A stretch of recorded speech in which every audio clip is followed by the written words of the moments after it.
heard it online and you think there's no rival? You want it for your collection, but have you heard it on vinyl?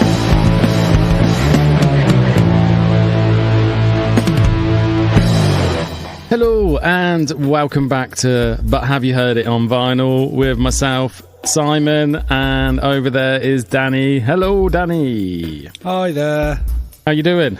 I'm good. I'm ready to rock and roll. You? I'm not too bad. Had a busy weekend, so it's nice to be back and say hello to you. Oh, thank you. What have you been up to?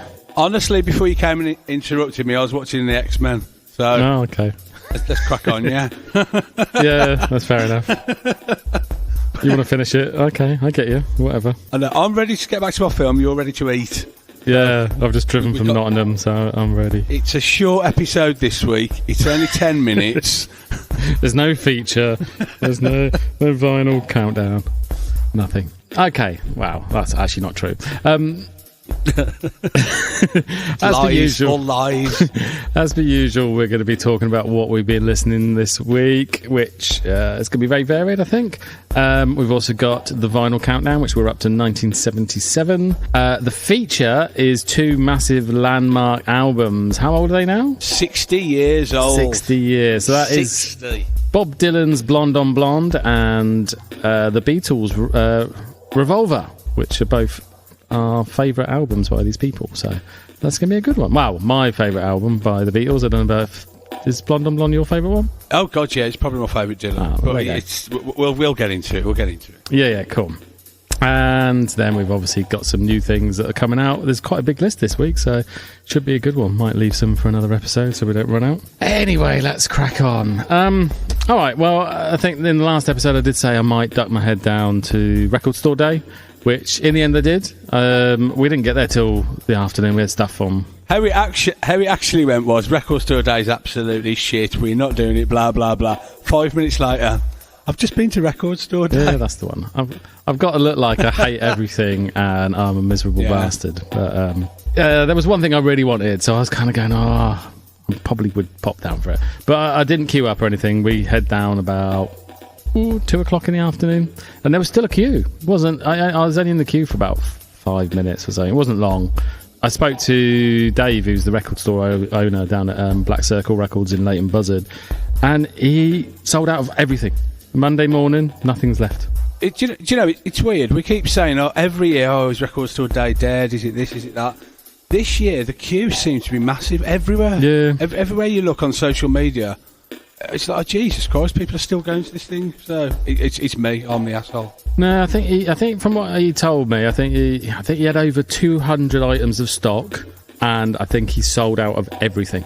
So that's great. That's really good. Good for him. Yeah, he's very good. He likes to get people's lists in and all that sort of stuff. So he obviously ordered the right quantities. So good on him. So no wastage. So he's done a good job there. Cool. All right. Well, I went in just for a couple of little things. One of them is, as we said before, in the true spirit of Record Store Day, it is a really, really brilliant version. It's Cold Cut Sound Mirrors. 20th anniversary. This is a Record Store Day exclusive, and it's exclusive because I think if they are going to release it, it's just going to be on normal black vinyl elsewhere. But for this one, it was on this crystal clear green one. It says it's some zero PVC, non-toxic, fully recyclable, whatever. It's just such a good version. It's like die cut. I don't know if you can see any of that. It's like a die cut version. It's got like a little print on the front. It's got all the original artwork, lyrics, little map that it came with.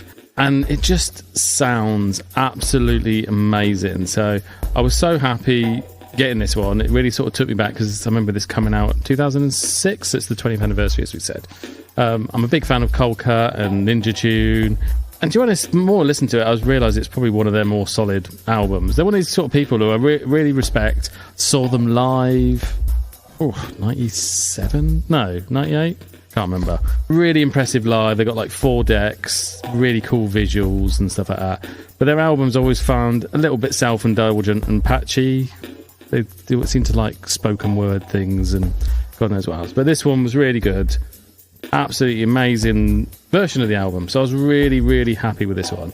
And as I said, it's like 30 odd quid, 33 quid, something like that. So I was really happy because it just really did a lot of respect to the original release. On the other flip side, the other thing I bought when I went to Record Store Day was the Misfits' Famous Monsters, which is just an album. It's not their best one. To be honest, I very much see it as two bands. The original Misfits, I think, are just brilliant, and I love Glenn Danzig and the feel, which is very proper like horror, the old ones. I find the new Misfits are very hammy. So just for clarity, this is the post Glenn Danzig. Yeah. Is it just Glenn that's gone? No, well, they went through so many drummers. So it's the two brothers, Jerry Only and Doyle, on bass and guitar. They're the main two. They're the ones who are in the original Misfits. Jerry Only's like the only other really original one, along with Glenn. The drummer, I ain't got a clue who he is. Never heard of him. Dr. Chud or some bollocks. And it's Michael Graves on vocals. They did 2 albums with him. As I said, they're a bit more hammy with the lyrics and stuff. There's like, but even with the artwork's a bit more cartoonish, a bit more B-movie. Yeah, that's kind of thing. They kind of lean heavily on that side of stuff. Less swearing, or probably no swearing on it. I think quite a lot of them are born-again Christians by now. Anyway, the thing that I've got annoyed about with this one is, like, apart from it being on purple and green vinyl, and it hasn't been on vinyl for a long time, I've got the original CD somewhere, and it came with lots of like cartoon artwork and all the lyrics and loads of other stuff with it, and it's not like, it's a really quite poor version. It is literally just the vinyl in a slip sleeve. Same issue that we complain about with Epicac and all those sort of people when they do their issues. They're missing half. Yeah. Just a very sort of almost photocopied sleeve. A little bit. They've made a big deal about it coming out on vinyl again, and then they've just made no effort of what was originally there, or the effort they put into the original release is missing from it. Like, it sounds all right, but when you get that and you compare it to the cold cut one, which is all the bells and whistles, they've gone to town, the die cut, everything, it just makes this one look really poor. It's a shame because they're a big band, especially in the States. Yeah. So, and a lot of people do. I haven't heard that album. I don't really know the Misfits, but I know of them, and I know these things are rare, and people are really big fans and really want these vinyl reissues. So when they do come out, it's very like that. You're a bit like, oh. Well, I think they sold out everywhere, so it was quite a popular release, but I just found it really poor. Do you know what I mean? It was just a bit, we can make some money on this and stick it out. Yeah. When the Ninja Tune one, they always do good with their packaging anyway, and they've just proven that they're still doing it. So, yeah, that one, music-wise, fun to listen to, but I was just a bit disappointed with the end product. Yeah. The last one I'm going to go on to until there's a release that both of us bought. It's because we've been talking about Sugar and listened to quite a bit of Sugar, and we just did like the mini albums and Beaster and stuff. I decided to properly like pull out and actually ended up splashing out and buying Sugar's last album, File Under Easy Listening, which is the one which I've never given it proper time. Yeah. I mean, but God, got it. There's the 2026 version, so it's on like this really nice blue, I want to say like ocean vinyl. It looks really, really cool.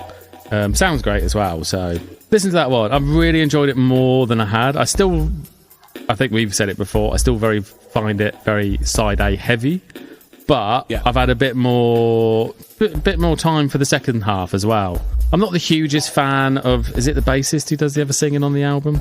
He does a couple of songs, doesn't he? Dave Barb's the bassist. I really like his song Company Book that he sings, because that's the second track in, and it really works. So it's come straight out with the second track, somebody else is singing, it's like, but no, I really, really like that track. Yeah, but no, I was getting used to it. Like, but really good. It starts with Gift, which, is it you said it's your favourite one? Yeah, that one's... It's my favourite Sugar song, yeah. Yeah, that one's also really cool. G Angel's got a bit more that's brilliant. balls to it and stuff. And there's a few like kind of bigger ones on here, like Your Favourite Thing, What You Want It to Be. But like, there's nothing wrong with it at all. I think this is what we said before. I think I've kind of brushed over this album quite a lot, so it was quite nice getting it and giving it a bit more time. And I really enjoyed it. Like, I don't think it still doesn't tick it as much as Copper Blue and Beaster, but it's a lot more enjoyable than I remember. That's the thing. If they'd have just made that album, yeah, brilliant.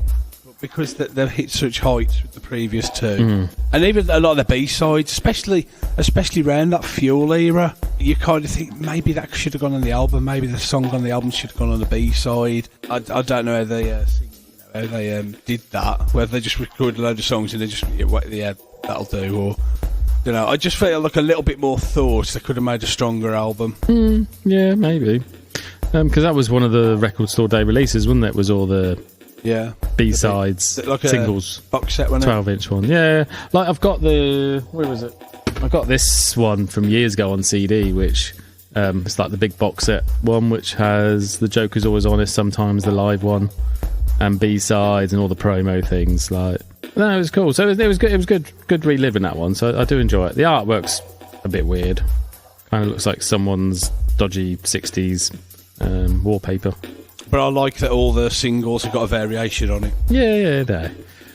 But no, that one was good. As I said, it was just, we've been talking about it quite a lot, and I've never owned it on vinyl. I've looked at a couple of different versions, but I just went in the shop. I think I was picking up something else and just went, oh, I'll just grab it. And I was really happy with it. Like, so that one's been on loads. Good old Sugar.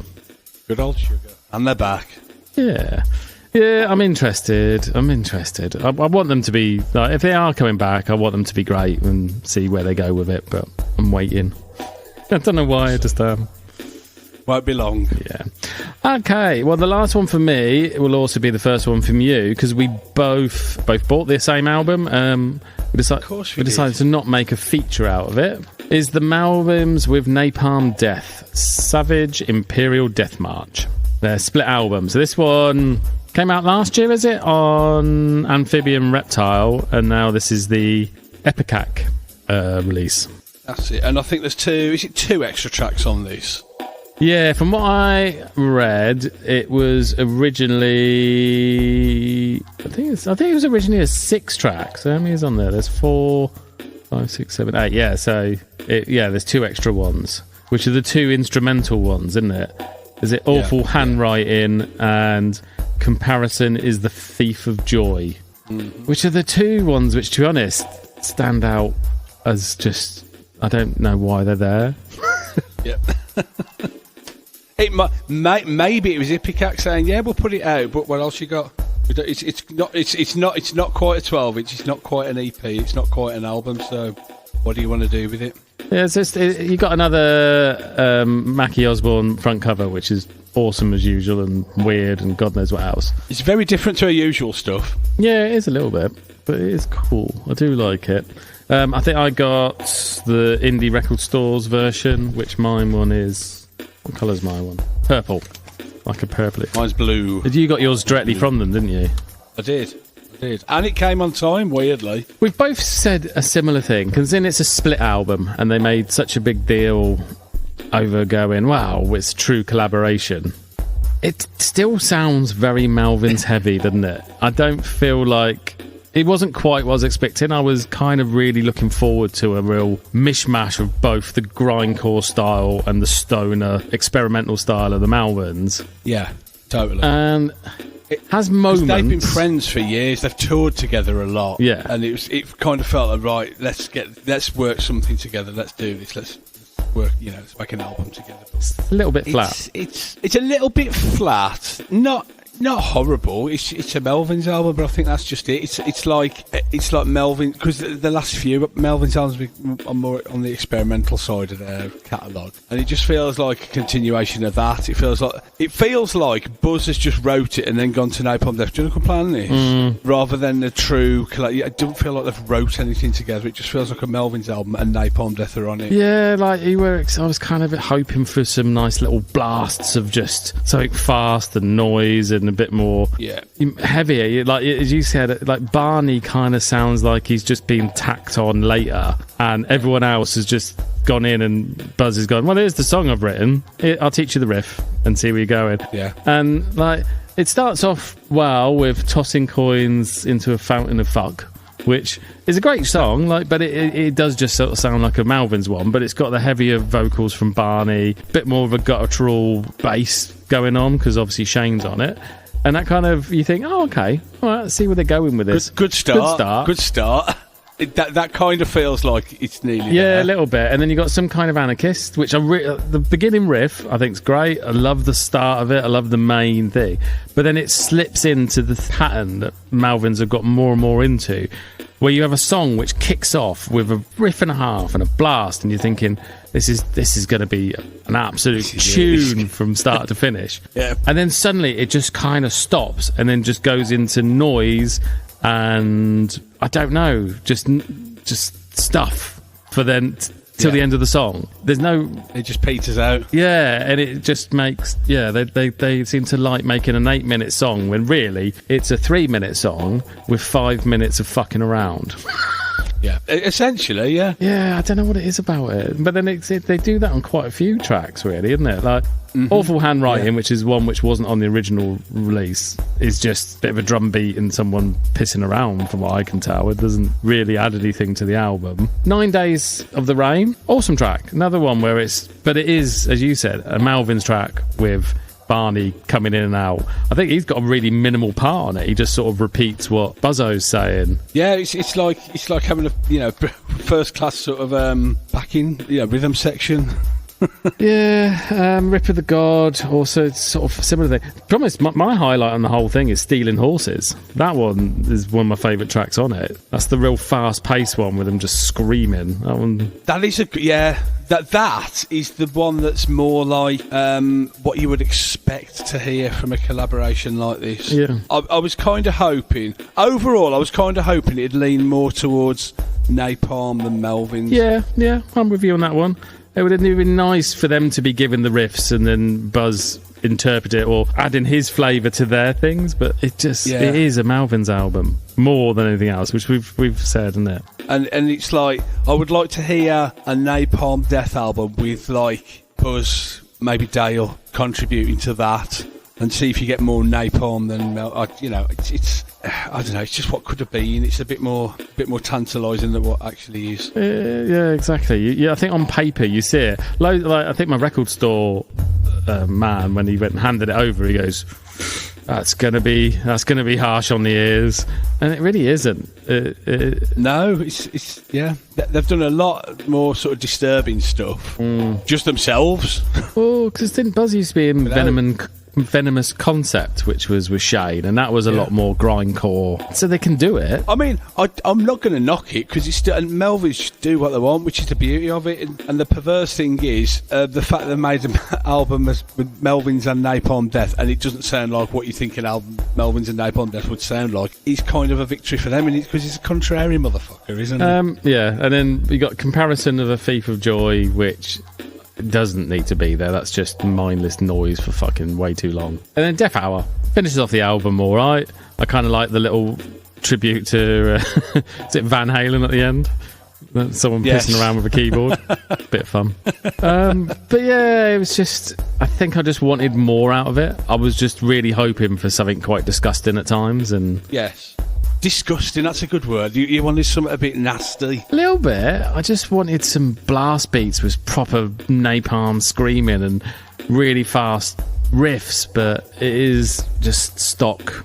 To be honest, it could be just some songs that Buzz had laying around and just gone, I've got these, do you want to play? And like, more than likely. So I'm just interested as to why they've made a special reissue of this one, because they do a lot of collaborational EPs that they're just limited edition and out there and gone. So I don't know why they've revisited this. I know they've toured with them recently, but then they tour with Napalm a lot. So I don't know. It's unless the one they did was a really, it's one of their bigger sellers, and I thought, and Ipecac thought, oh, hang on. Oh, possibly. Or Ipecac have gone, we want to chuck something out, what you got?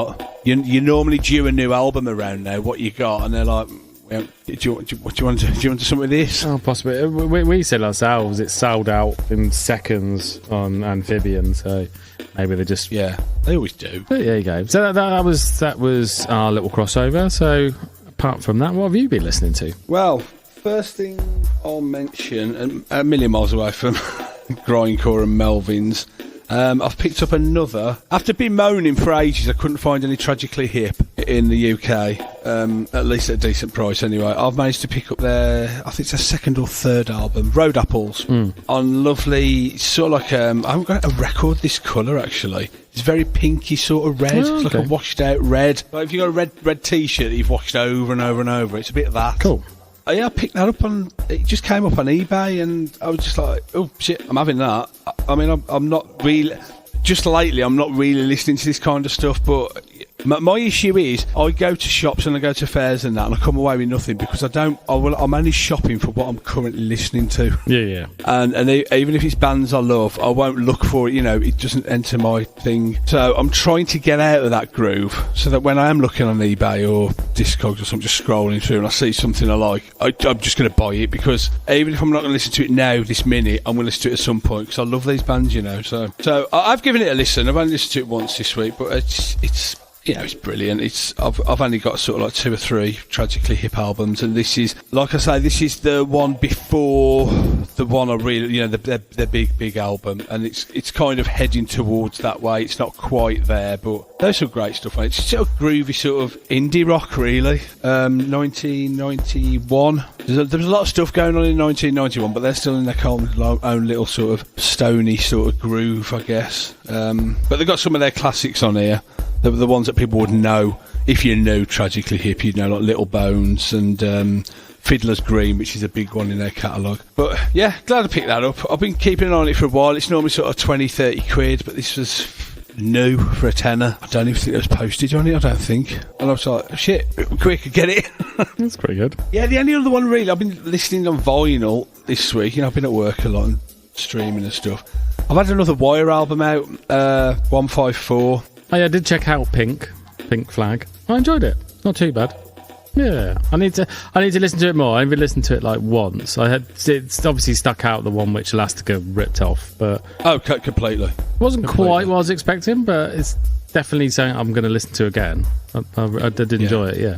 Those first 3 albums, essentially, I've not listened to a great deal of Wire because I know the last sort of 15, 20 years they've got back to being a normal band, because I spend a couple of decades just pissing about and just being, awkward for the sake of being awkward. But these first 3 albums, Pink Flag, Chairs Missing, and this 154, it's the perfect catalogue. If you had to stop there, that's it. You don't need to know anything else about Wire. Although their later albums are good, I've got one I think, and and they all people love them. They are revered. I feel like without those first 3 albums, nobody's really going to be bothered. It's just nostalgia sort of thing. But and what do you do when you're a band that's achieved everything you wanted to say in 3 albums and progressed so wildly from the first to the third in I think it was 2 years? What do you do after? It's like you've just been touched by greatness and then it's gone. It's bizarre, isn't it? But you had it.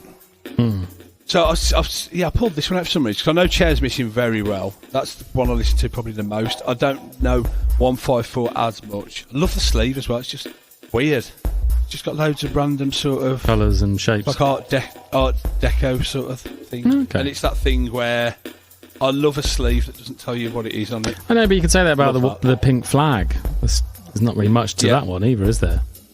No. Chairs Missing is literally a table and there's no chairs. It's like, what's this called then? This is called 154 because it was the amount of gigs they'd done up to this point. Okay. So that's why they called it that. They've given more thought into it than the UFO, haven't they? Yeah. What's this 140? All right. Put taps everywhere. This is those first 3 albums, like the first one, Pink Flag, I think it's 22 songs in 36 minutes, something like that. Second one is about 15 songs in 40 minutes, and this is 13 songs in about 46 minutes. So they're getting to be more of a conventional, lengthwise anyway, sort of rock band. And there's a lot more synths on this, and it's a much moodier and darker record. The bassist sings more on this. The bassist sings the opening track, actually. The opening track, you wouldn't know it was Wire. It's just like, wow, this is a fucking great song, but who is it? And then by the time the second track, 2 people in a room comes in, and Colin Newman's back on vocals. Okay, back in the room, sort of thing. There's only one song on this that was a single called, are you prepared for this? Map reference 41 degrees north, 93 degrees west.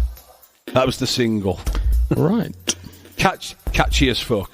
Brilliant song, but that's the only song on the album that's really sort of commercial that you could really grasp. First time you're listening to this, that's the one you grasp onto, and that's the earworm. Okay. The rest of it's just much darker, and it's an absolutely superb album. But like I say, dark, a lot of synths, a lot of noise. They're just starting to, they're using feedback and just guitar noise rather than notes and riffs and chords. And it sounds absolutely amazing. I don't know who's produced it. Mike Thorne? Does that mean anything to you? No, not off the top of my head. No, I don't know whether we did the other two, but it sounds absolutely fabulous. You really captured it well. But really enjoyed going back to that. Yeah, no, it's definitely a band I wouldn't mind spending a bit more time with. Yeah, I'm like a broken record. Those 3 albums, that's pretty much all you need. Like I say, the later ones, they're good. I enjoy them. I've got the last one. That's a great album. It's it is what it is. It's okay compared to these 3, which are like classics. Kind of found out a little, but it could be a bit like, I love the Wipers, but so far the first 3 are the ones that are really, I think, amazing, and then the ones after that, they're not bad. There's nothing wrong with them, but they're just not quite those first 3. Yeah, exactly. All right. Exactly. It's that. It's that. Cool. Okay. Time for this. Stop! They'll sue! Oh, it's the vinyl countdown.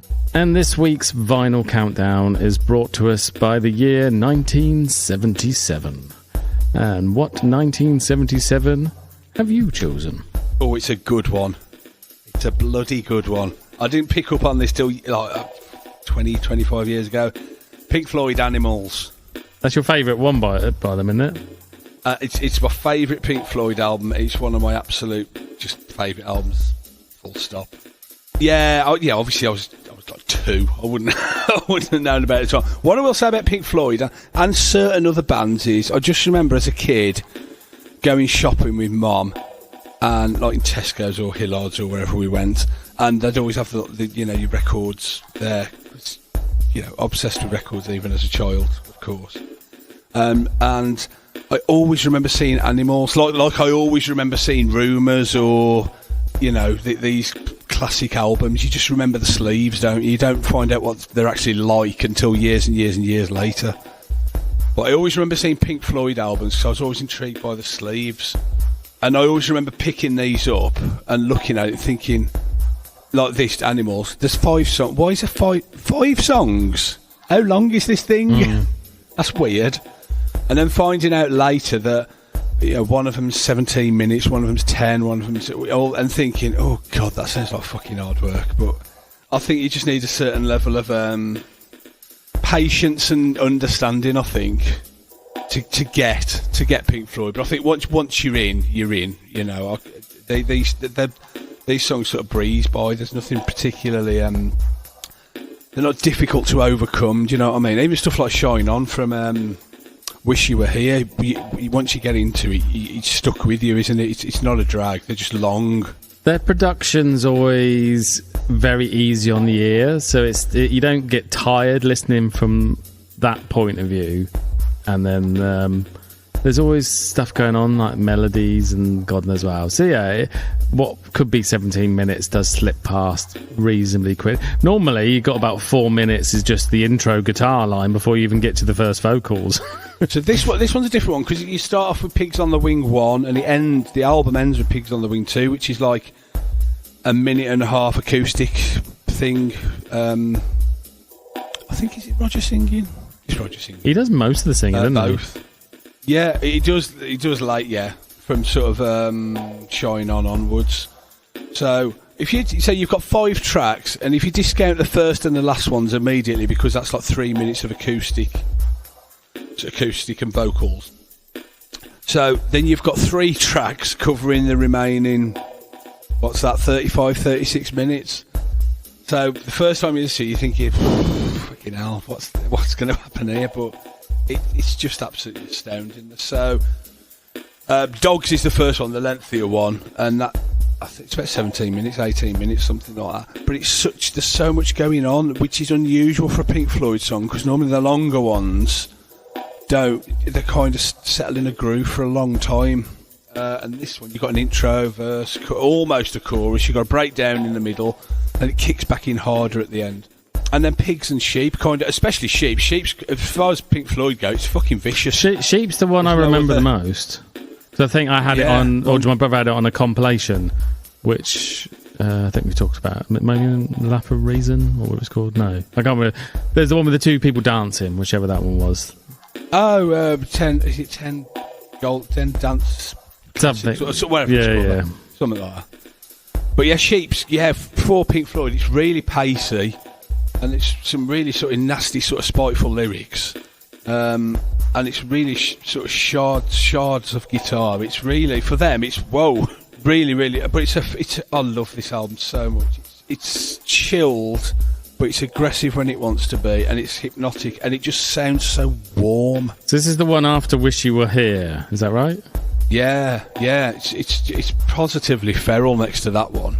But it's the step away from The Wall, where, the Wall songs. Well, it's a rock opera in it. But was this also the slight start of the Dave and Roger not quite getting on? Because I remember when there's something to do with the Pigs song, which he wasn't. I think Dave Gilmour wanted it all as one track, and that's right, or something. And they split it two, and it opens and closes the album. But apparently there's a new compilation coming out, and it's got the 2 tracks as originally intended as one. Okay. With a bit of a solo in the middle. But another thing about this, like I was just saying, shopping with my mum as a kid, seeing it in the shops, that sleeve is just phenomenal. It seems like some kind of mystical place, and it's Battersea Power Station. Yeah, I used to drive past it a lot. It's just an incredible image, but it's an incredible building.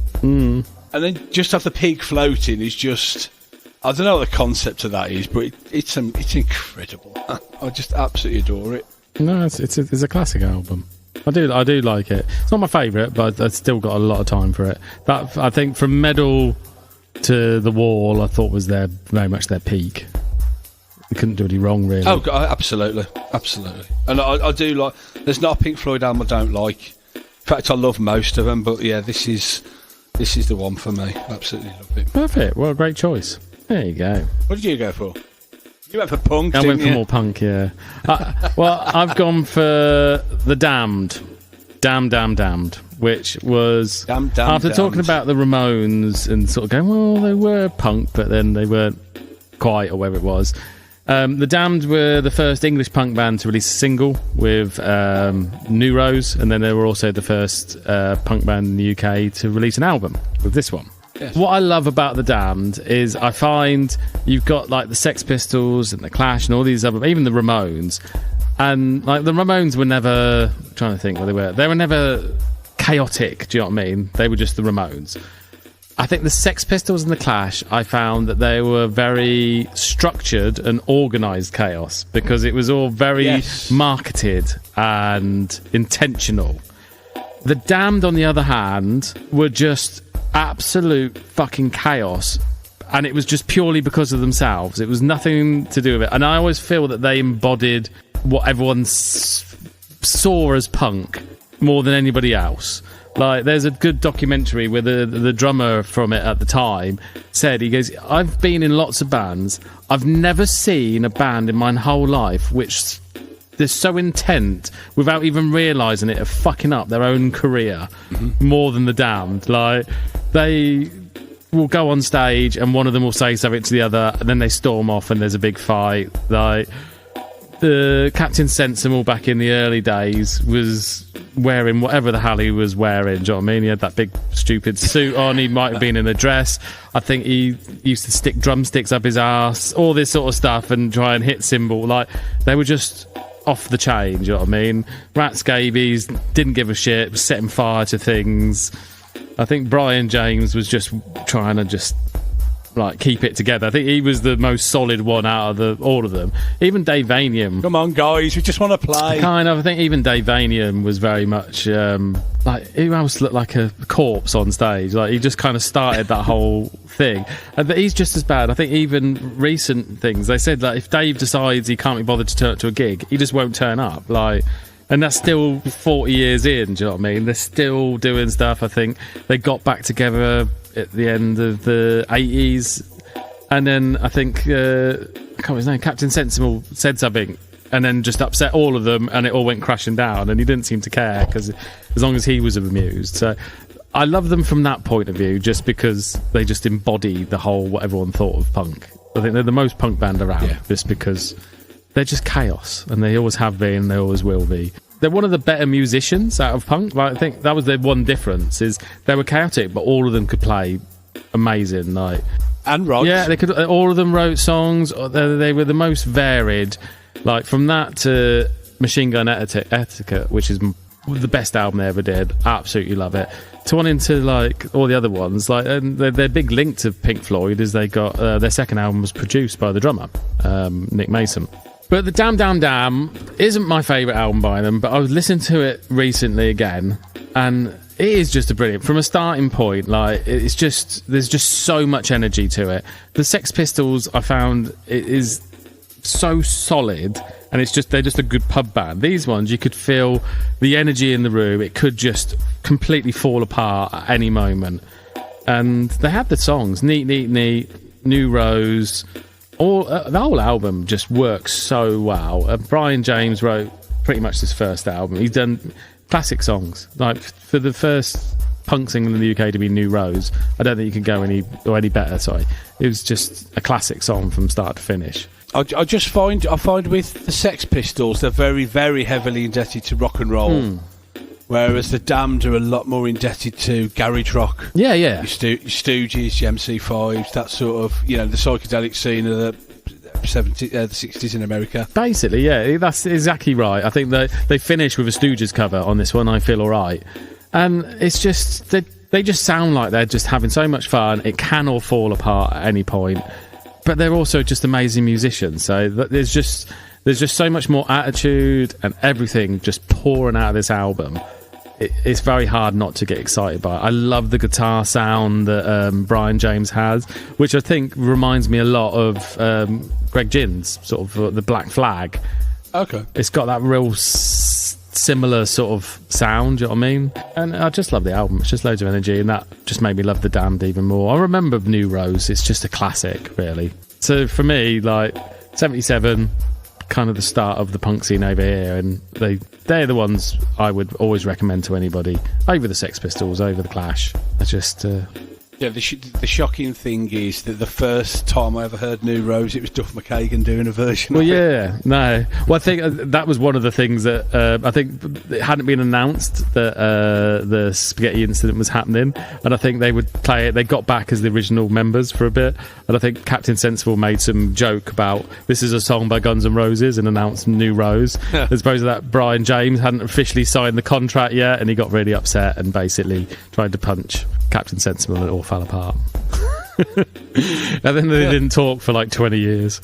No, yeah, the version on, they must be very happy with it. It's not too bad, but it's just, nothing's got quite the same feel as the original. Even, I will say, even when Captain Sensible I absolutely love, when the Damned now play it, it's not quite got the ferocity of Brian James is playing. He's a little bit more medieval and thrashy than Captain. I couldn't, thing is, because they released an album nearly every year after this one, I could do the next 4 vinyl countdowns of just the Damned, but I promise I won't. I'll mix it up. But yeah, Damned, I love it. I've just got a 2022 press-in, which is awesome. Comes with like a big little fold-out booklet with all the history of the band and the timeline and all this. They just embedded everything. I think that because I see this as punk, that's the reason I kind of find the Ramones a little bit tame. Apart from their live stuff. Yeah, I get that. Because, again, Ramones are just bubblegum sort of rock and roll, really. Yeah. So they've all... No, we said last week when you did 1976, it's the wanted pop. It's pop songs. It's like girl bands. It's the Shirelles and stuff like that, isn't it? So... Yeah, because I think like you got your Clash and your other ones. I think they were a little bit more manufactured. I don't think anybody could ever really manage the Damned. They just...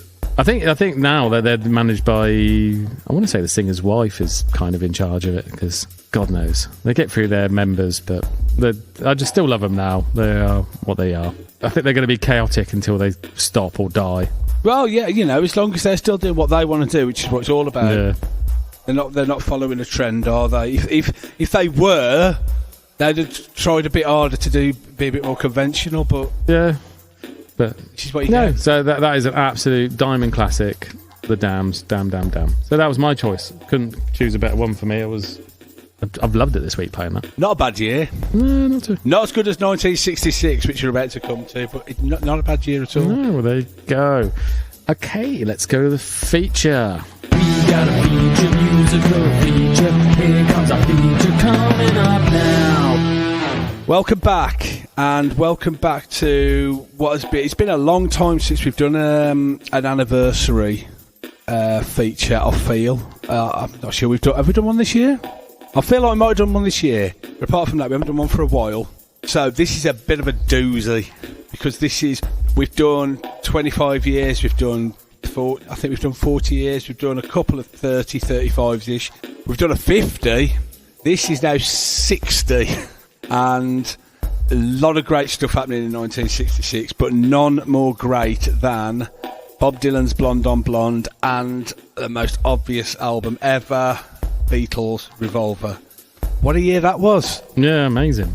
And if you chuck it, we're not going to talk about it because we've both touched on them before, we're not massive fans, but in that same sort of 3-month period you also had Pet Sounds by Beach Boys. Yep. So those 3 albums in that period, as well as non-album singles. I mean, wow.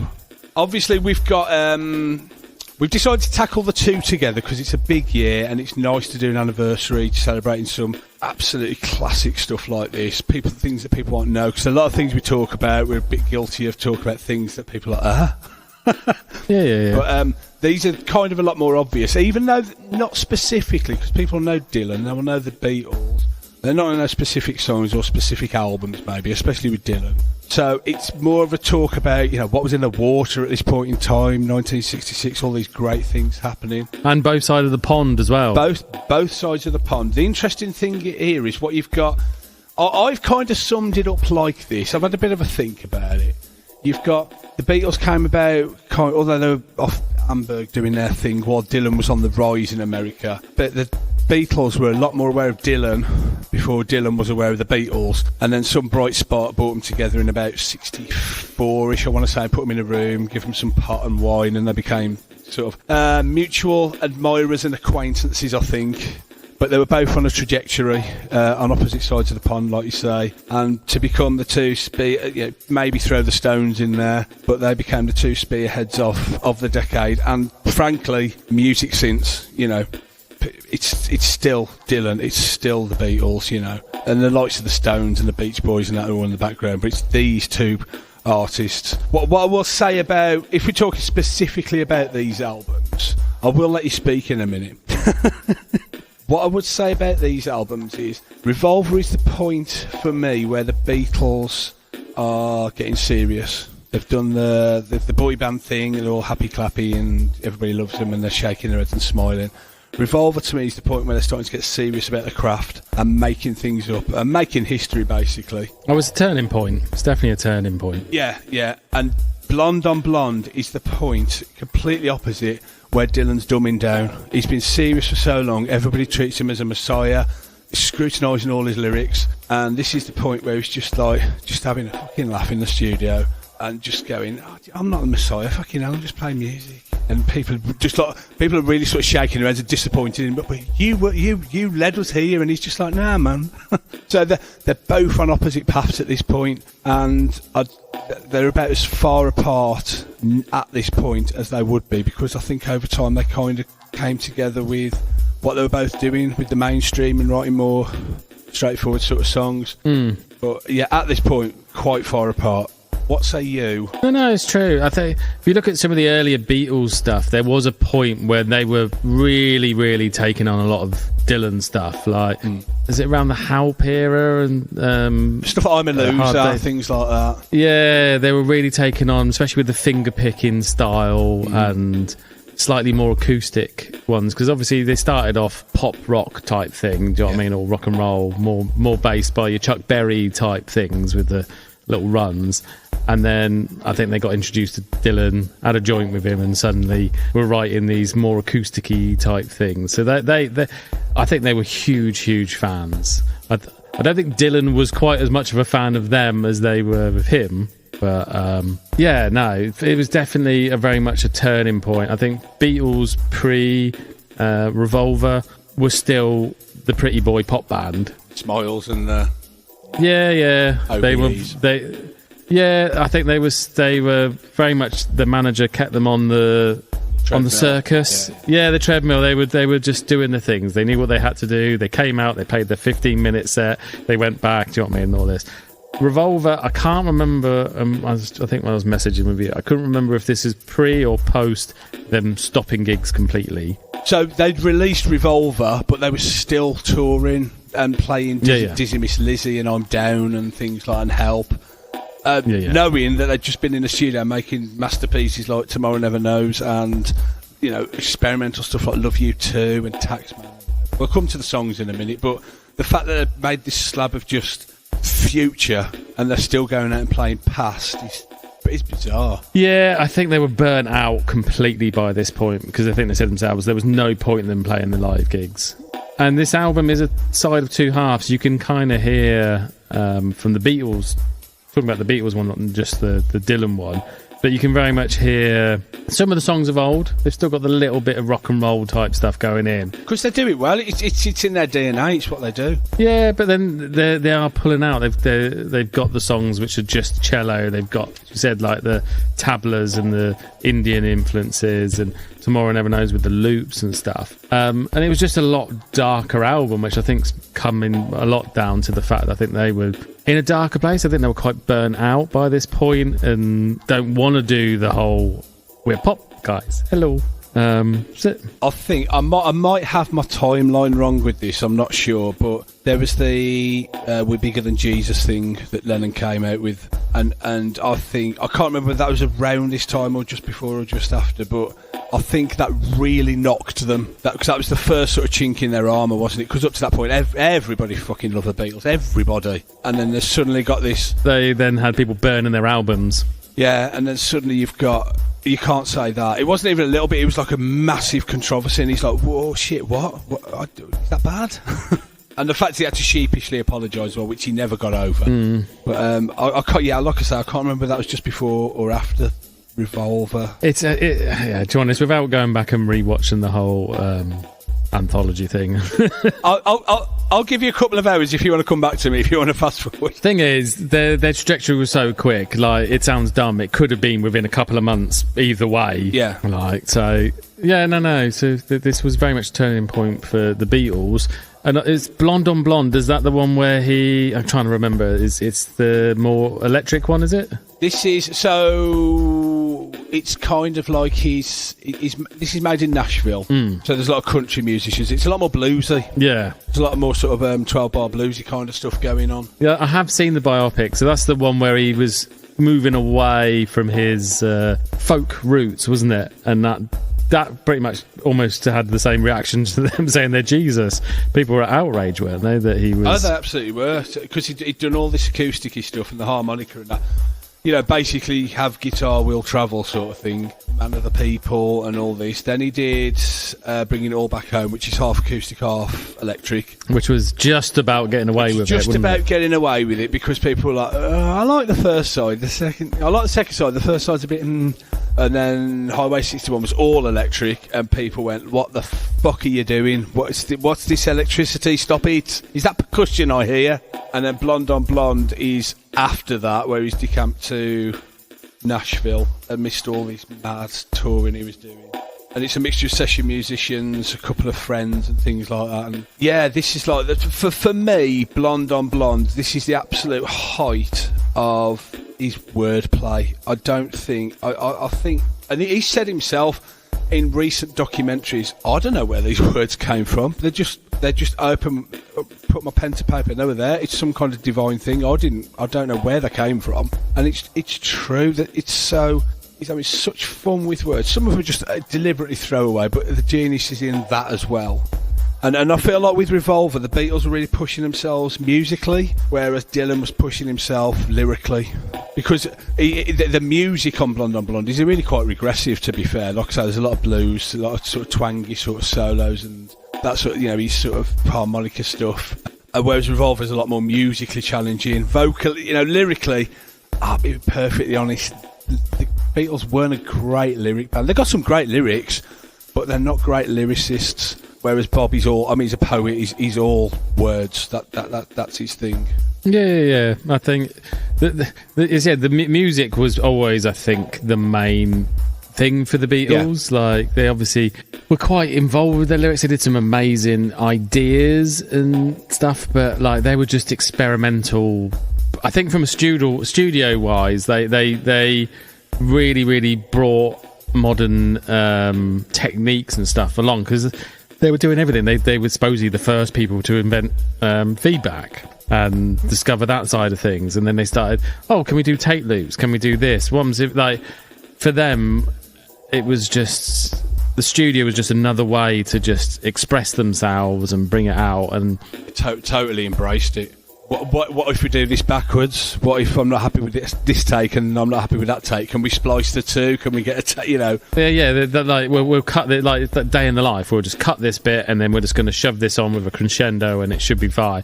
When obviously Dylan was, as you were saying, I think he was pushing the lyrics and then trying to find music that fit what he wanted to say. And because a lot of it, like I say, especially also on Highway 61, a lot of it's just the bluesy sort of rock. And he's just fitting all the words to it. A lot of it's very clunky because he's just trying to cram words in where, or there'll be an extra bar of something, or the musicians are still playing. We did 4 bar last time, and then there's a chorus, and the chorus is coming. Oh no, the chorus isn't coming, because he's still throwing words at it. Because Dylan didn't use the studio as a tool. In fact, if anything, the studio was an inconvenience for him, because he'd go in, he'd belt through it. Was that all right? How can you do it again? Okay, we'll do a tempo, this or that. They do 2 or 3 takes, he'd be like, I'm done with that. If we do any more of that, I'm done. And that's why his catalogue is littered so much with absolute gems, and why you can keep releasing these compilations of outtakes and things, because there's some absolute gold in there, because he got bored. He got bored so quickly. If something wasn't right straight away, chuck it in the bin. I don't want to, but Bob, it's awesome. No, next one. And that's what he did. That's what he was like. It was an inconvenience for him. Even now, he releases an album every... His last one was 6 years ago. The last one before that was 8 years ago, I think. But even now, you read, the album was actually recorded over a period of like 3-4 weeks. Oh, okay. Even though he's had the songs for years and been building up, he'll go in the studio, he'll get the vibe, he'll get what's right, everybody will get the right sound, and it's just boom, just do it, it's done. I'm happy, that's fine. And it's also to his detriment, because a lot of his albums in his 80s were he was throwing away the gold. His record label were hiring all the top producers, and not people like Sly and Robbie and people like that popular at the time, and he just couldn't get on with them, and he was just like, whatever, just do what you want. There you go. Yeah. So they threw a lot of shit away, and his albums were quite crap in that period, because he was spending 5 minutes on it and he just wanted to go and tour. He wasn't interested in sitting still and making music. But when he was doing Blonde on Blonde, he was just having fun. This was around the time when he was speeding off his tits. He was he was the coolest guy on the planet, and he was just having fun, stomping his feet. Right, okay, tapes rolling, okay, stomping his Cuban heel. 1, 2, 3, 4, go. That's it. They didn't use. It was him. He was the tempo. He was everything. He just wants the vibe and just get that side out. It's very much like Frank Black, where like he's happy to have a 2-track and just, I've got my ideas. Keep up with me. We'll play this and we'll just get it out and thing. Where the Beatles, I very much found they needed a producer. Yes. We've seen it with Let It Be and stuff like that.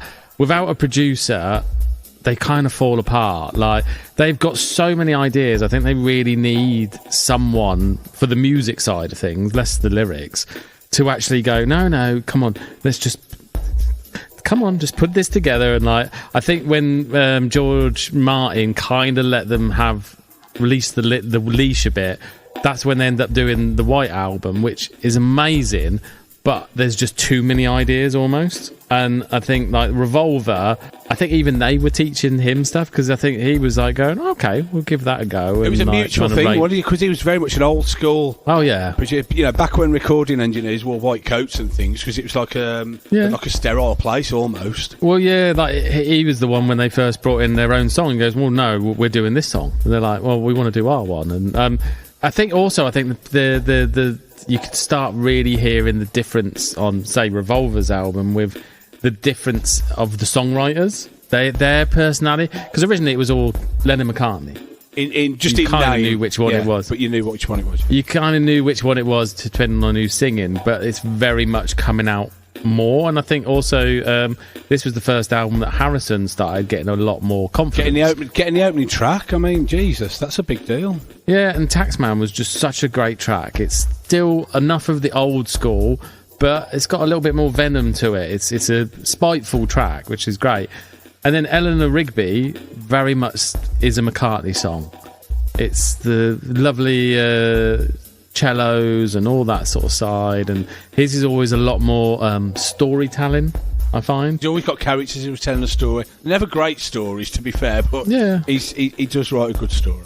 And then the next track is a John Lennon one, I'm Only Sleeping, which is, it's very Lennonish, it's very internal, and there's vulnerability to what he's singing. Like, he always sounded like he had a lot of issues in his past, yes. And I think they very much always come out on it.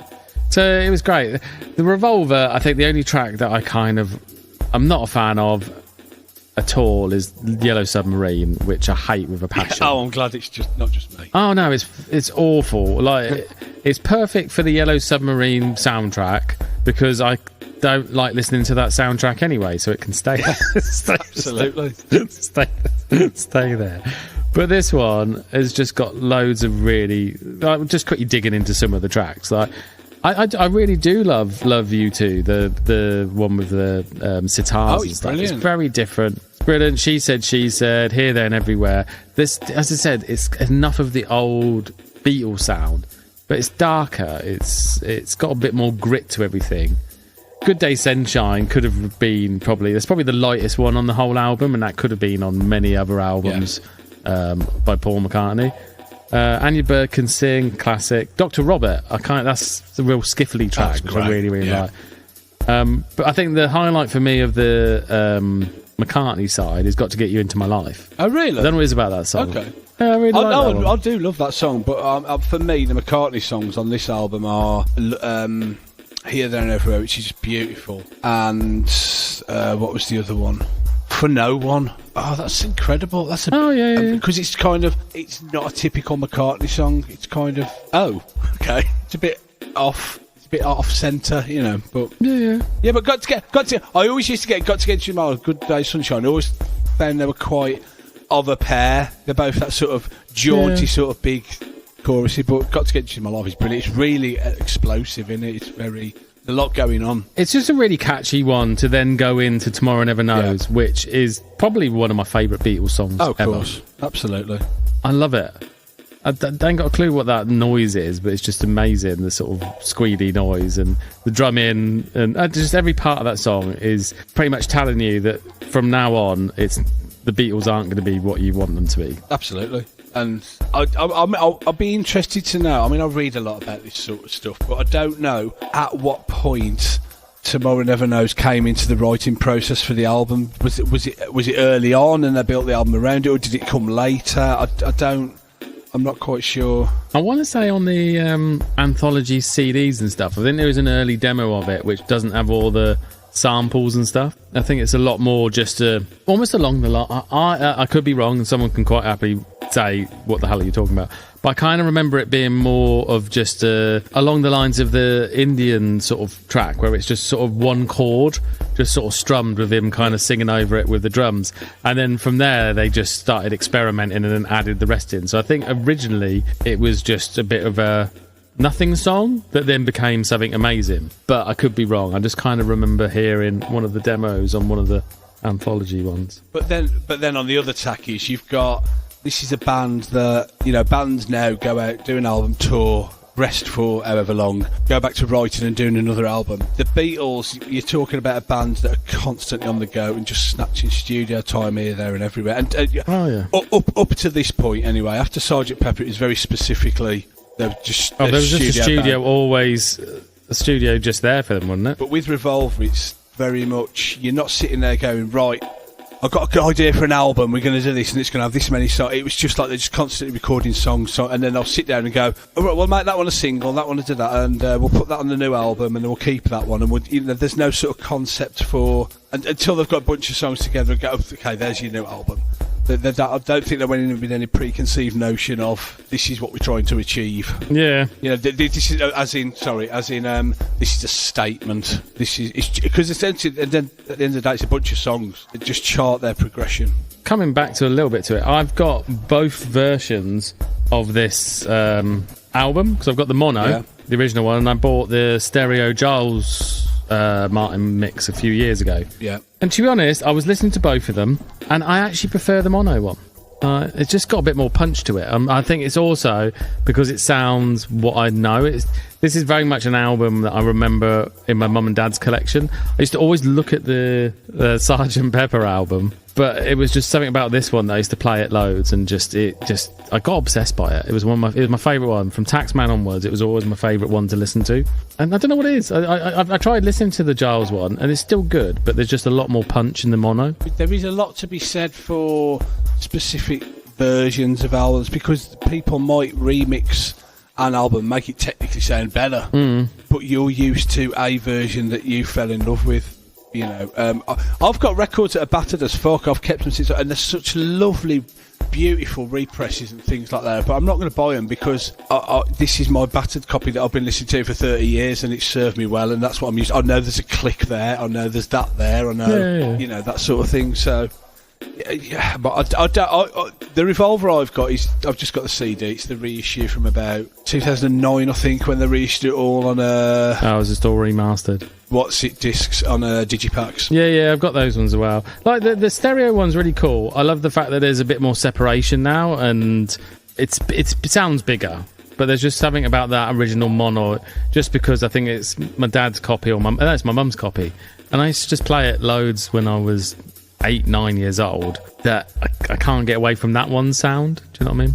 It's like when we talked about R.E.M. the other week, because they reissued Monster, because they were always unhappy with the muddy sound of the guitars. I fucking love the muddy sound of the guitars, and what they've done in the clear up. I'm just like, no, I'm not buying that. You've completely killed you. It's sterile. It's sanitised. It's not good. So what about have they ever done similar things with the Blonde on Blonde album? I mean, you know, Dylan. There's so many different variations of this and that and the other, and this version I've got, it's weird because I always thought my copy was a bit battered, and it's really nice. It's actually in very good nick. I bought this, it's got to be 34 years ago now, and it's not the original pressing, it's a repress. It's a bit of a mongrel, to be fair, because the first record's got the original yellow and orange CBS Centre logo, and then the second disc has got the sort of 70s repress red CBS logo, which is far less sexy. They both say 66 on it, but I think it's just incorporated 60. I don't think they're actually from 66. But again, this is the versions I'm used to. I know there are super duper. There's a Mo-Fi version of it, which I would love to get, to be fair, because I love these Mo-Fi reissues. You've got high grade reissue things. You've got remasters. You've got all sorts of things. But this is mine, you know, this is the one I'm used to, and this is the one I continue to play. So what's the big songs off the... We've talked about the Beatles, like there's tracks on it. What's the main running? I'll be honest, I haven't listened to Blonde on Blonde in a long time, which, considering that we're doing a feature on it, I probably should have, but I didn't. So that's what I'm here for. This is me. You're the Beatles, I'm the Bob. I think the main one that people are going to know is...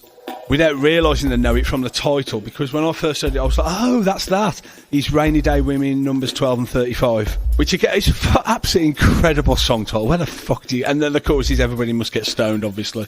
So it doesn't match the title in one little bit. Is that the one you told me about before, where it just sort of rolls on for ages? No. So...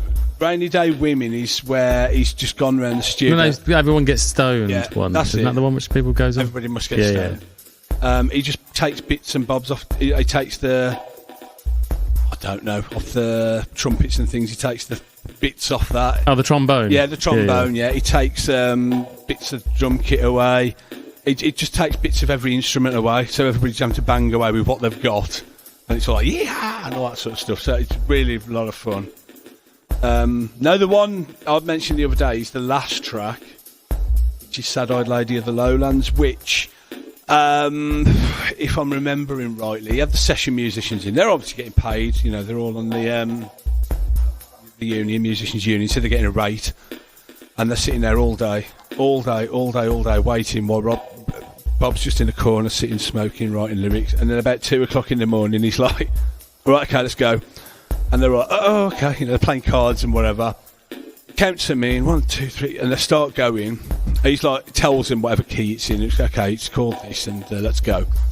They start playing along, and then there's a verse and there's a chorus, and they're thinking, okay, great, this is nice, this is a good song, and another verse, and it's going to peter out, whatever.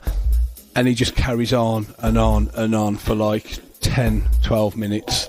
And they're just like, they don't know when it's coming. And again, they keep trying to peak, and he's still singing, and like, they bring it back down again. But it's one take. It's a one-take classic that they all just endured. And then he's like, yeah, that's it. That's the song. That's amazing. Which, I love shit like it's incredible. And then, other songs on here. You've got, you know, I Want You, which was a single, Just Like a Woman, which was a single, Visions of Johanna, Pledging My Time. What I love about the lyrics on this album, I won't go on about it, I won't quote any because I could sit here all day quoting them, but I will talk about song titles because I'm a sucker for a good song title, because the four are great song titles as well. And it's around this time he started off, he's saying, with Highway 61 you've got Queen Jane, Approximately, and then on here you've got Temporary, Like Achilles, Absolutely Sweet Marie, Obviously Five Believers, and then you've got the single Positively 4th Street. He's using all the, it's just wordplay, you know, it's that don't make any sense to the lyrics. And then you got the big bluesy sort of numbers like Leopard Skin Pillbox Hat. I see you've got a brand new Leopard Skin Pillbox Hat. You must tell me how your head feels under something like that. You're in your brand new Leopard Skin Pillbox Hat. It can write absolutely amazing, weird, just out of this world shit that you're like, fucking hell, it's like lightning struck. And then think about somebody's hat. And then, you know, with Rainy Day Women, Everybody Must Get Stoned. It's absolutely captured lightning in a bottle with this album. And although he did a lot of great albums since, and he's done a lot of great albums since, it's not like this is head and shoulders above. It's better. But, you know, you've still got John Wesley Harding after this. You've still got Blood on the Tracks. You've still got Time Out of Mind. You've still got some great albums. But this is my Bob album. This is where I sort of, when I first got into him, this is the one that really killed me straight away. Like I say, I've had it a long time. And again, like I said, it's much better condition than I thought it was.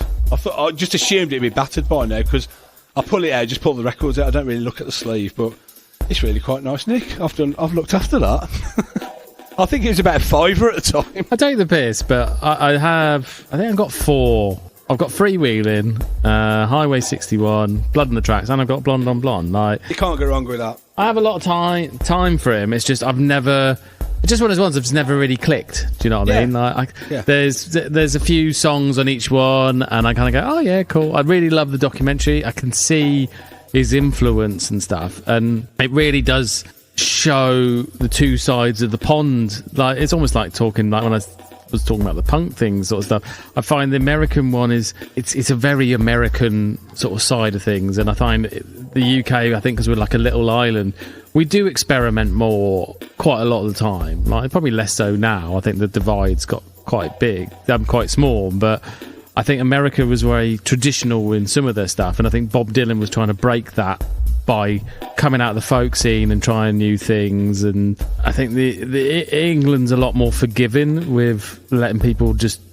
do their stuff and then kind of going with it. I don't know if I'm just rambling too much, but I kind of feel that we're a small place as well, so it's easier to stick out. Whereas we've got a band that does this. In America, you've got a million bands that does this, and it's harder to stick out. So when they do, they are special. To break a band in the UK, if you get a bit of a buzz in Liverpool, by probably a week later, London know about it and it's going mental. I think with America, a buzz in New York might not ever get to California for a couple of months. Do you know what I mean? So but that's why bands end up going over and touring the same album for like 3 or 4 years and getting absolutely burned out and never replicating it because they're not prepared mentally and physically to do what needs to be done to get to that level. They're kind of very influential albums, both of them, from both sort of sides. I think both of them were just as much keeping an eye on each other. Yeah, absolutely. As much as, like, I don't think Dylan was ever willing to probably go the full Sgt. Pepper route, do you know what I mean, and break too much out of his mould. But I think he was trying to go in a harder direction later with, like, Blood on the Tracks and things like that, just because he was more committed to his art. It's interesting what they did after, because following Revolver, the Beatles just went with Sgt. Pepper. Big, over-the-top, fucking colourful, bright. Even them with their moustaches and their outfits and everything was just so loud. And Dylan went completely the other way and made this minimal country rock. Yeah, he invented country rock with John Wesley Harding. And then he went, after that, then he just went and made a loose, half-assed country album, Nashville Skyline, which again is fucking brilliant. So they all went... whereas by then, the Beatles are making big orchestral, classic rock albums. The way their paths weave in and out is incredible. And it's worth mentioning as well, especially in 66, these kids are what, 23, 24, 25? Fucking hell. Oh, yeah. I mean, Jesus. I think you forget about it. Like, they both, Dylan and the Beatles, and probably Pink Floyd and all these other, they fitted so much. You forget, like, they weren't really around that long. Dylan, obviously, is solo act, he's still going now. But if you just take that little period and this little period, the Beatles fitted more than most bands have done in a career from progression point of view, and in these small amount of time, like, they were living out of each other's pockets. That, like, soon after this album and into the Lonely Hearts Club, Sgt. Pepper, they were just burnt out and almost had enough of each other. It's easy to do, and I think Dylan at the same time, like, he had such an output and constant pressure on him because the folk traditionalists and all this sort of stuff, and like, he went through relationships from what I can see from watching that biopic because he was so focused on what he was doing. It was hard for him. It was divine. It's like he was just driven to do it. He was compelled to do it. And I think in the end of the day, I think he had to have that point in a little bit down the track where he did lose his popularity to extent to actually kind of gain his life back, almost. Like, I don't know, I'm guessing he's married. I don't know if he's got kids. You probably know more than me. Well, there's been rumours of marriages. I mean, he was definitely married in the 70s, late 60s, early 70s. After that, there's been rumours of marriages, there's been rumours of other kids, but he's so elusive. You don't know anything. It's so unusual for an act to be that big and that popular and be so, in the shadows. You don't get... Generally, everybody knows everything about everyone. Not Bob. No, well, I said, as a snapshot for 1966 or whatever it is, like, two of the biggest acts either side of the pond basically working at their peak. Like, because... I can't fault either of them. I do remember Blonde on Blonde. I am a fan. I take the piss out of you and Dylan, but I've got a lot of time for him. And same with this Beatles album. For me, this one's more of a nostalgic one because it just reminds me of playing this album constantly. And looking at the cover, the covers are just absolutely crazy compared to the other ones, which are just all photos of them in varying ways. Mad. This was like the next step. But 60 years is It is insane. A little bit, but yeah. But there you go. That was our feature on this one. Really, it's amazing, really, what they've managed to cover. I mean, next year we could do a cracker on 67 because what have you got coming out? You've got Velvets, probably got Sgt. Pepper, Sgt. Pepper, John Wesley Harding. You've got all these just the bands just bubbling away in the background. I think the Doors were about them, weren't they? Oh, yeah. Lot of stuff going on. So that whole period is just a cooking point everywhere. Like, I think this is why I kind of get frustrated with modern music because I'm just like, just where is it? Where's this spark and creativity? Like you're like you talk about Dylan with their lyrics. At least his lyrics, whether like I'm a fan of his much or not, like at least his lyrics mean something. The moment I hear something on radio and they have the word Instagram in their lyrics, I just want to turn off and set fire to things. I am completely. This is part of a wider discussion.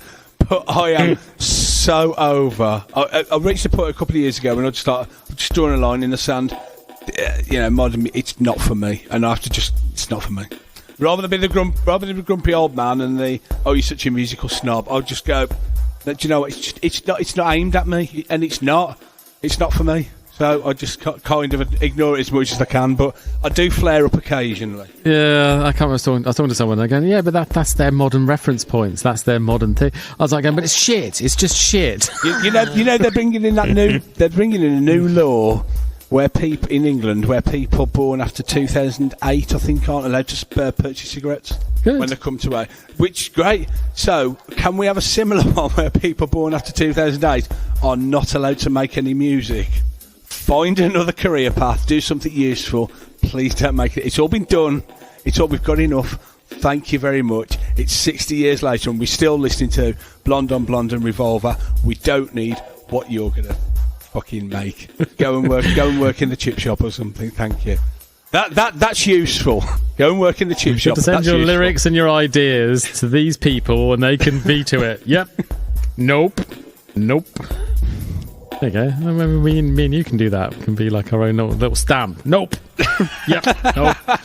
Like the man from Del Monte. Nope.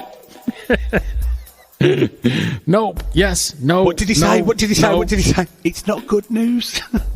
He said something about chip shops and fuck off. I don't. Anywho, well, there you go. All right, I think we may as well just carry on straight through to the waffle. Okay, now on to the waffle. It's the last bit of the podcast. It's the last part of the show. It's the last bit of our podcast before we have to go. Hello and welcome back to the rant that we're going to just carry on from the last one. Anyway, other people's music is shit. Some more. They should send it to us. They should send it to us to say yes or no. Anyway, there's a few things that come onto our radar, and we're very, very excited about the first one because it's something that we've talked about before, and both of us didn't really want to sell a kidney to buy a version of it.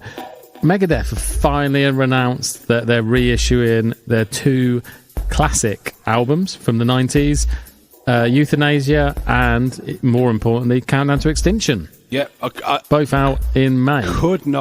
Absolutely could not believe that, because for Record Store Day they released that Hidden Treasures thing. Hidden Treasures. And the sleeve was very similar to Euthanasia. Yeah. Which is like a background, isn't it? And when they announced that for Record Store Day, I remember scrolling up and seeing the sleeve, just the logo, and thinking, oh my God. And then it wasn't. It was Hidden Treasures. Oh, fucking hell. So for them to announce it after, I was like, no, they are doing it, Jesus. I couldn't believe, genuinely, because these things outprint for over 30 years. So, and they've just subtly gone, oh, yeah, there you go. So, yeah, can't believe it. Because they're a good couple of £100 if you want to go and buy them easily. On eBay or Discog. But then it was funny as well, because I think originally I think I texted you about it, and you went, it's only in America. Fuck's sake! Yeah. And then they go, oh no, I found it. It's all good. It's all good. Ignore me. But yeah, so basically they're both going to be on double vinyl. Yes. Just black at the moment. There's no variations and stuff. But no, I'm looking forward. Reasonable price. I think about 30 odd quid. Awesome. And honestly pleased with just the standard black. That's just what it doesn't need bells and whistles. They're just really, really great albums. Yeah, like Countdown to Extinction really takes me back. That was the first one I ever bought by them, I will be honest. I think I had a compilation which had Holy Wars on it, and that was the only other track I really knew by them. And then when Countdown to Extinction, I remember buying the cassette in Bath on a holiday. I bought that and Bricks Are Heavy by L7 and playing it for my whole summer August holiday. I just loved it. Really, really. I just remember the videos. I remember being around, seeing Sweating Bullets and Symphony of Destruction and all that. I remember it was a few months after. I want to say about 6 or 7 months after the Black Album and the Black Album was like all-consuming, wasn't it? And then I think it was the year later, 92, wasn't it? Yeah. So Black Album was sort of like late. It's about August 91, and I think Countdown was about May 92, something like that. But yeah, the Black Album was still consuming and just got bigger and bigger and bigger. But I remember after spinning it to death, by the time Countdown had come out, Countdown just completely replaced the Black Album for me, and I enjoyed Countdown a lot longer. That's not saying one's better than the other, because we have our different opinions on it, but at the end of the day, it's still a fucking classic, heavy fucking rock album. But Countdown, it was much more me. I really went with that one for a long time. I was listening to it way after I was listening to the Black Album. Yeah, I had it on cassette and then I had it on CD. I think I've still got it on CD. So this, I've got, when you have some albums you've had cassette, CD and vinyl, you've had yeah. So this will be nice to complete that and finally get the vinyl version. No, I'm really looking forward to it. Yeah, it was just one of those albums. I think, as much as I love Metallica, it was just that slightly more technical. There was still a little bit of thrash. You can see that they've slowed some things down, but it seemed to be, for them, it was the point that they just really, really clicked. And I remember actually seeing them support Metallica on the Black Album tour when they were promoting Countdown to Extinction. It was brilliant, honestly, absolutely. All the songs are there. The Symphony of Destruction, absolutely. That's a riff and a half. It's good. I love Sweating Bullets. Even the crazy high-speed dirt. Like, the lyrics were good. I think his voice was just on point at that point. Yeah, because his voice perfectly suits the music. His music, it always has done with Megadeth. There's probably 2 or 3 songs that have maybe not stood the test of time so well, but then you've still got stuff like Foreclosure of a Dream, which is just it's Ashes in Your Mouth. Ashes in Your Mouth? That's the one, isn't it? Because there's fucking mouth on the other one. That's a brilliant song. It's just, they're all concise, sort of 4 or 5 minute tracks, all of a kind, and it's just that they haven't reinvented anything. They've just progressed. Whereas Metallica deliberately went away and says, right, we've done everything we can there. We need to go ahead and try this. Megadeth just got better and better songwriters and just a bit more commercial, of course. Have they got an ear to the radio for the commercial? The alt rock thing that's coming out, of course they have. But it's still Megadeth. Yeah, and then Euthanasia just sort of pushed that sound a lot more. It was a lot more. The production on it was bigger, more roomy. I think it was a lot tighter on Countdown to Extinction. I find Euthanasia is a lot more room sound and bigger. There's not really any thrash songs on that one. I think that one is another. They've probably seen how big Metallica gone and tried to go a little bit more commercial on Euthanasia, I found, with To Le Monde and I just remember the Train of Consequences, but they're still really solid songs. Like it's a very natural movement, I find, with what they did. It's definitely a progression onwards. I think maybe they felt a lot more pressure to make Euthanasia than they did Countdown. Yeah, as you said, Countdown, before they probably were recording around the same time that Metallica were doing Black Album. It's just no one was really keeping an eye on it. But no, Euthanasia was one of those albums. I think I remember buying that one as well about the same time as I think Almighty Crank or so. Anyway, in neither here nor there. I just remember it at the time. I didn't grab me as much as Countdown, but I've been listening to it since the announcement, and it's not really a bad song on it. There's a few which aren't as good, but I think it's still such a solid album that I was really excited that it's coming out. So both of those pre-ordered straight away. Same here. Can't wait to get after I'd had a little tantrum about not being able to find them. Yeah. Fucking America, they can't get in. Wow, what's going on? Oh no, this here, it's on Rough Trade. It's all fine, don't worry. It's up the road, it's fine. Secondly, I noticed John Reiss, Speedo, whatever his name is, he is finally re-releasing on vinyl Sultans, the first album. I got the last one, Ghost Ship, about August last year. Next month in May, they're re-releasing Sultans. Really, really excited. It's going to have that. It's also going to have the EP that originally came out, so you'll have all the tracks. Between the two releases, that's everything that Sultan's ever done. This one is the one that I way prefer. It's got all the songs. It's absolutely fucking brilliant. So I'm so excited about this release. I think I've ordered it on some, whatever their indie variant is, coloured one. So I should be getting that in the next couple of weeks. How old is that album? 90s or later? No, it'd be 2000s. It's basically he was probably about 2002, I'd say. He was kind of doing that, Hot Snakes and Rocket from the Crypt all at the same time, and then basically just stopped all of them out of nowhere and just, then did the Night Marches. So by the sounds of it, he's just going through his back catalogue, reissue and stuff. So that one, absolutely can't wait for. I think it was on pre-order this week, so people can go and pick it up, fire him. But it's on BMG, who's their distributor, so you should be able to get it quite easily via Amazon or anywhere else you want to go to. But really, really excited about that one. And he's another one that releases stuff quite regular, even new stuff, or keeps his back catalogue going. No, so that one's it.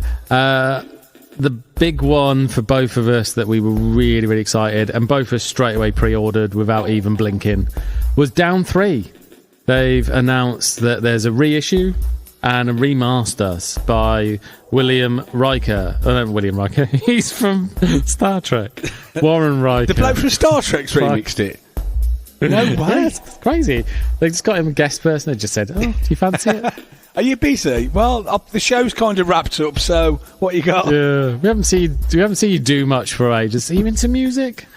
Warren Riker, who was just recently done Corrosion Conformity's album. He also produced Get Fucked, Down 3. So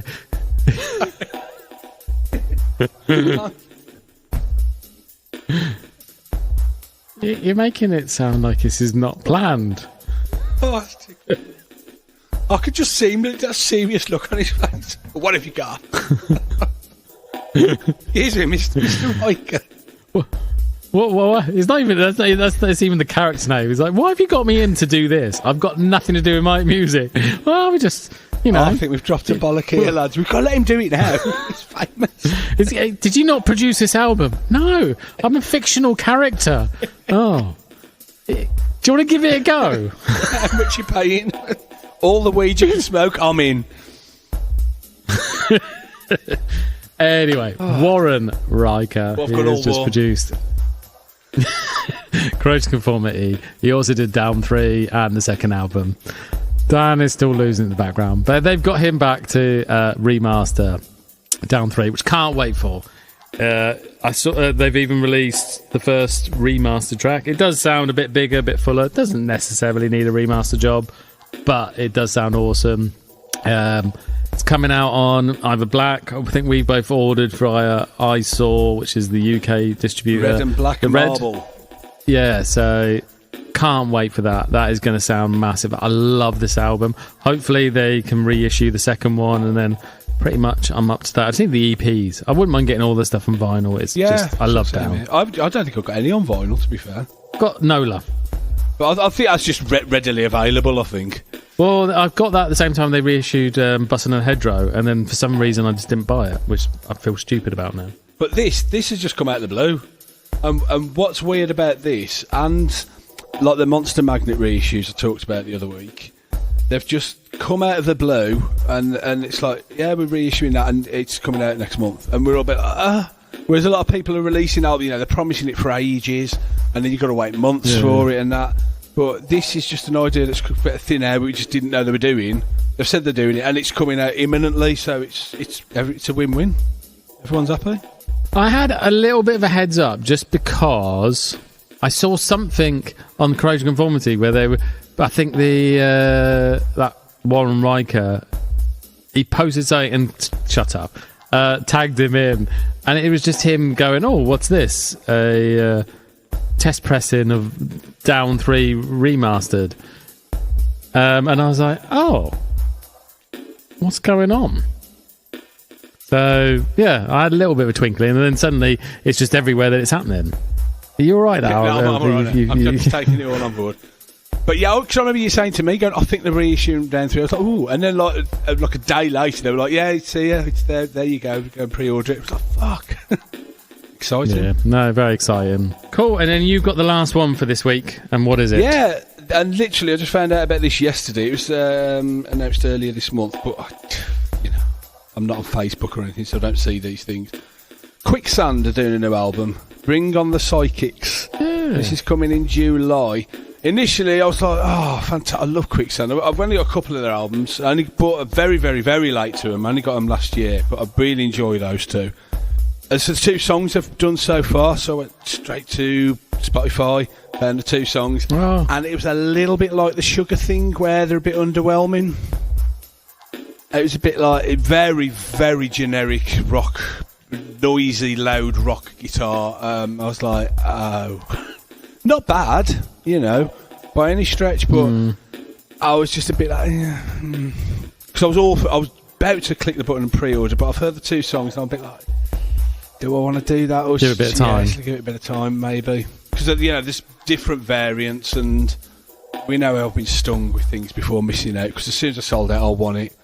So I don't know whether to pre-order it anyway and just go with it, because they're not expensive. It's about 25 quid, something like that. So if it's 25, I would just do it. There's a good chance. I find bands now seem to always release the songs which aren't the ones you're going to go, that was absolutely... But look at Corrosion of Conformity. The first 2 we listened to were like, yeah, okay, it's not too bad, but maybe we're in the content. Yeah. But when you hear the album, it's like, oh my God, they're great. So I remember Deftones did it last year. There was one song that was awesome, and then the other 2 songs that, they're okay, but in the context of the album, they're brilliant. So, I think you might have just, convinced me to just go away and do that, I don't think you can go wrong. But they are a great band. They are a great band. I think Warren's so prolific with all the stuff he's doing. Sometimes you're going to have ups and downs. Like, I didn't realise how much stuff he's got his hand in. Do you know what I mean? Like, there's a CIV band. I didn't realise he wrote most of their stuff, and God knows what else. But no, I do like him. I'm a big fan of Gorilla Biscuits and some of his earlier stuff. And I mean, the 2 Quicksand albums I got both from the 90s, so I think it's changed. But it's like Sugar thing, isn't it? They're both from the 90s, so you fast forward in 30 odd years or more, I suppose you've got to give them a bit. When it's people you love, I suppose you've got to give them a bit of a break. Yeah, I keep getting tempted to go and buy the Rival Schools album, because I do remember loving that on CD years ago. Oh yeah, I forgot about those. Yeah, but there you go then. Well, there's plenty to come out, and obviously we've already holding back a few for next episode, so we won't spoil you yet. But there you go.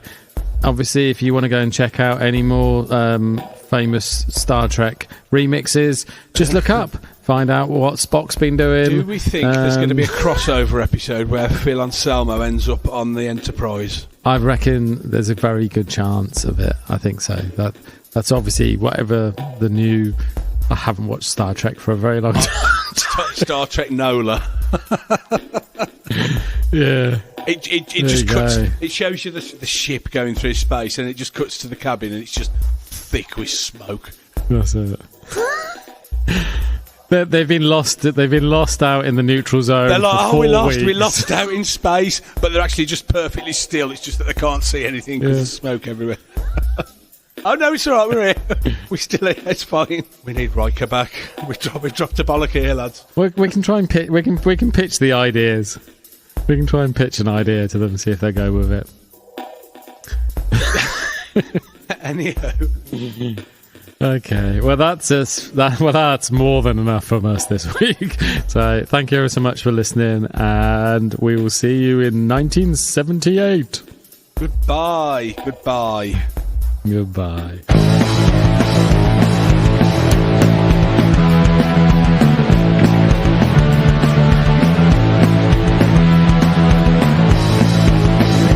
heard it online, and you think there's no rival.